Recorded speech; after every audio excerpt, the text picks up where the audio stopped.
Señores, en este último día del año tenemos que hacer referencia a una crisis que casi acaba con la humanidad como se conocía.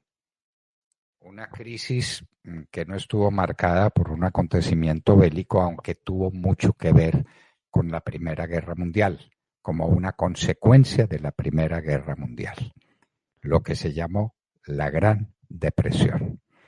Estábamos en un mundo de un desarrollo tecnológico formidable, estábamos en un mundo de una economía crucial, estábamos en manos de un mundo que dominaba Inglaterra, de unas colonizaciones gigantescas que ni siquiera eran cuestionables.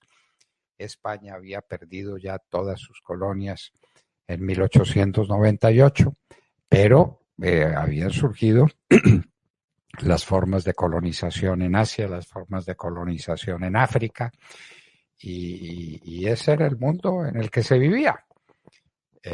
Y todo venía sostenido en la humillación de Alemania, que había sido la gran derrotada en la Primera Guerra Mundial, y las consecuencias económicas que eso tendría.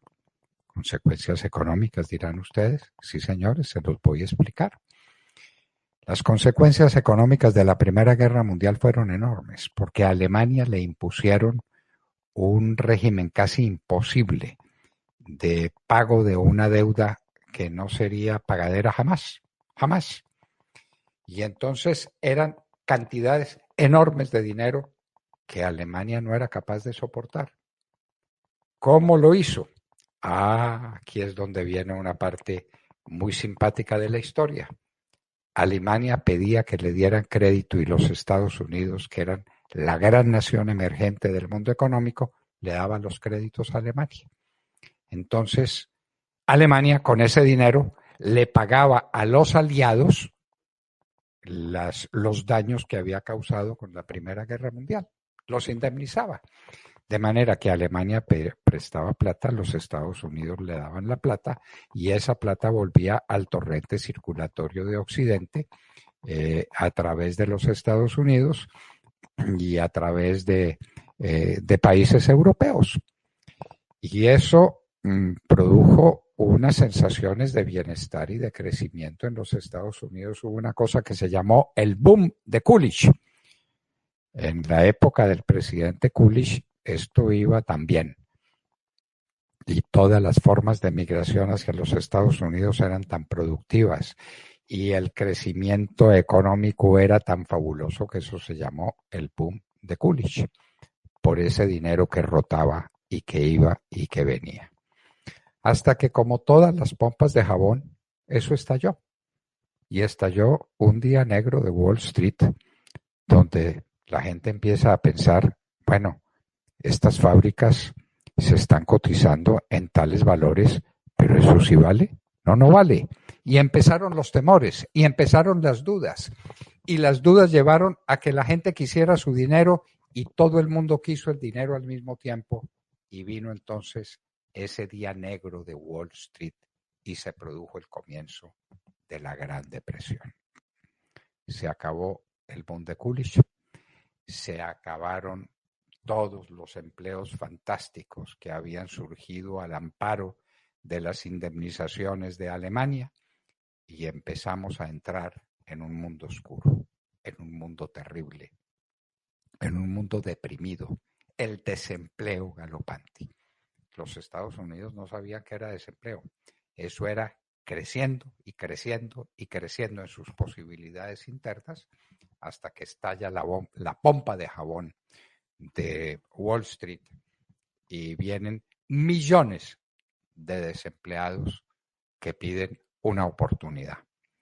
Pero los Estados Unidos ya se habían convertido prácticamente en la primera potencia mundial. Digo que prácticamente porque quedaba Inglaterra, quedaba una Francia también poderosa, que inmediatamente sufrieron el impacto de la depresión en los Estados Unidos. Y vino un momento angustioso para toda la humanidad. Y la humanidad empezó a ver que las cosas no eran tan seguras como parecían, que el mundo estaba en crisis y de esa crisis, ¿cómo se salía? Y aparecieron entonces las fórmulas económicas. Keynes propuso la suya, el keynesianismo, que el Estado sea el que gaste mucho en grandes obras, a ver si eso motiva la inversión y si la inversión motiva el crecimiento económico para que haya más consumo. Pero todo esto estaba por verse porque vino un factor fundamental y es que Alemania se sublevó y Alemania resolvió decir que no pagaba más y Alemania empezó a formar un ejército gigantesco y Alemania empezó a hablar en otro tono y de otra manera. Y los países europeos que tenían mucha tendencia a una cierta forma de socialismo y Rusia, que estaba encantada con su revolución comunista, que le costaba millones de muertos con unas demostraciones de crueldad infinita y con una capacidad de totalitarismo fantástico, todo eso empezó a cambiar la faz del mundo en los años 30.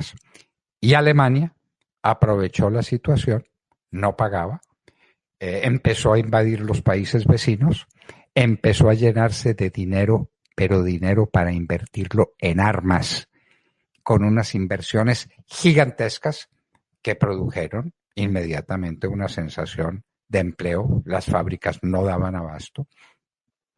El mundo entero estaba comprometido con esta nueva aventura. Los países cercanos a Alemania y especialmente Francia no quisieron ver el peligro, no lo entendieron, pero las cosas iban a cambiar muy rápidamente. Y empezaron a cambiar con la Guerra Civil Española de 1936, porque Stalin quería tomarse a España y Hitler y Mussolini, los países totalitarios, querían defender a España porque ellos querían ser los dueños del mundo. Y estalla la guerra civil que va de 1936 a 1939, que produce 1 millón de muertos, que destruye a España, donde se alistan los ejércitos de Hitler, los ejércitos de Mussolini, especialmente la aviación, que fue el arma letal, y también los ejércitos comunistas comandados por Stalin, porque los grandes jefes de la revolución terminan siendo los comunistas políticos como Largo Caballero y los comunistas como Lister, como el campesino, como la pasionaria, comunistas que se querían tomar a España. Y eso pasa del año 36 al 39. Y cuando termina, el mundo queda encinta de una guerra pavorosa que casi destruye la civilización que conocíamos, la Segunda Guerra Mundial. La Segunda Guerra Mundial va a estallar porque Alemania se armó, porque Alemania está invadiendo los países vecinos. Los demás no sabían qué hacer. Francia no sabía cómo enfrentarla. Francia estaba en un mundo socialismo lleno de ambivalencias y lleno de dudas. Inglaterra no sabía qué hacer hasta que finalmente pone un ultimátum cuando sabe que Hitler va a invadir Polonia.